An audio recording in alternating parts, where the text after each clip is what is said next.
నమస్తే, welcome to new TV Telugu.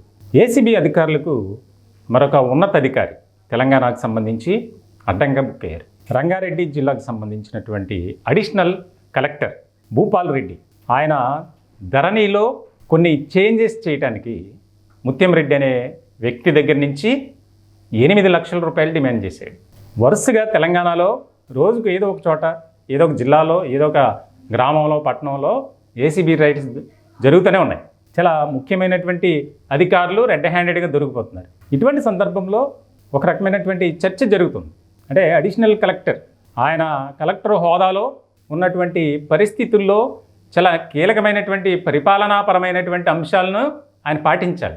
కానీ అవేం పాటించకుండా ఈ ధరణికి సంబంధించి ఇప్పటికే గత ప్రభుత్వంలో అంటే కేసీఆర్ హయాంలో జరిగినటువంటి అక్రమాలు, ప్రధానంగా ధరణికి సంబంధించి కోకొల్లలు, ఇటువంటి క్రమంలో రంగారెడ్డి జిల్లాకు సంబంధించి ఈయన చాలా కీలకమైనటువంటి పాత్ర పోషించారు ధరణిలో అక్రమాలు జరగటానికి. ఇటువంటి క్రమంలో పని చేయండి, నేను అమౌంట్ ఇస్తానని చెప్పి ఈ ముత్యం రెడ్డి అనే వ్యక్తి అడిషనల్ కలెక్టర్ దగ్గరికి అప్రోచ్ అవ్వటం, ముఖ్యంగా ఈ వ్యవహారంలో ఆయన కింద స్థాయి సిబ్బంది ఎవరైతే ఉన్నారో సీనియర్ అసిస్టెంట్ మధుమోహన్ రెడ్డి, ఆయన్ను బాగా యూజ్ చేసుకున్నారు. ఇటువంటి క్రమంలో 8 లక్షల రూపాయలు అతను సీనియర్ అసిస్టెంట్తో ఆ కార్లో డబ్బులు తీసుకుంటుండగా ఏసీబీ అధికారులు రెడ్ హ్యాండెడ్గా పట్టుకున్నారు. కొద్ది దూరంలోనే ఈ యొక్క అడిషనల్ కలెక్టర్ వెయిట్ చేయటం, దానికి సంబంధించి నాకు ఎలాంటి పాపం తెలియదు, ఈ వ్యవహారంలో నా పాత్ర లేదు, కేవలం సార్ చెప్పారు కాబట్టి నేను వచ్చాను డబ్బులు తీసుకోవడానికి, డబ్బులు కూడా అని నాకు చెప్పలా.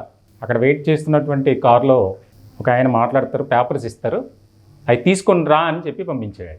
ఆ 8 లక్షల కోసం భయంకరంగా హింసించాడట అడిషనల్ కలెక్టర్. ఒక చర్చ జరుగుతుంది ప్రధానంగా.